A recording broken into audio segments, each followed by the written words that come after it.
Ludovic Grant, Jacobite captive, sent from Liverpool to South Carolina on the Susanna, May 717. 16 years later, we find Ludovic Grant in the Cherokee Nation, where he established a trading post and married a full-blood Cherokee. They had one daughter, Mary. Mary had 3 daughters by the trader William Emery, named Mary Emery, Elizabeth Emery, and of all things, Susanna Emery, evidently named for the ship that brought Sir Ludovic Grant to America. Mary married Ezekiel Buffington and produced many notable Cherokee men, including Principal Chief Thomas Mitchell Buffington, 1899 to 1903.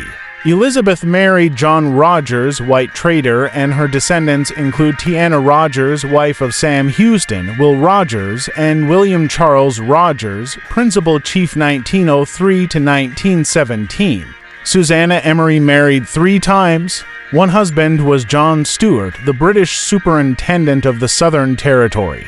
Another was Joseph Martin, the only person in history who was the Brigadier General of both Virginia and South Carolina. Another husband was to Richard Fields, a noted trader, from whom many of us today are descended, including the present king and emperor. Ludovic Grant, being of good family and well-educated, became the agent and correspondent of the governors of South Carolina.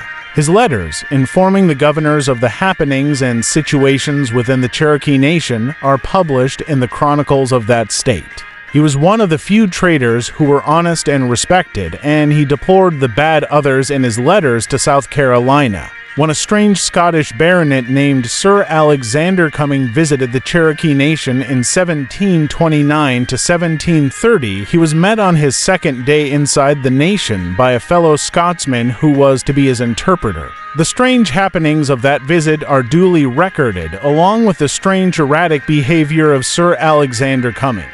It was during that visit that Sir Alexander suggested that King Moitoi of the capital city of Refuge, Echota, be given the English title of Emperor, and it was so done and approved by the Echota Council. Sir Alexander later took 7 Cherokee men with him to England, where the first treaty between the Cherokees and a foreign nation was made in April 1730. Sir Alexander's American crimes caught up with him, however, and he spent most of his life thereafter in prison in England. In all this time, and in all these happenings, Ludovic Grant did not reveal that he himself was or had been a baronet of Scotland himself. Was he actually behind the visit of Sir Alexander Cummings? Did he suggest the emperor title for the Cherokee ruler? Did he at all suspect that some of his Cherokee descendants would end up with that title and even own and use it today?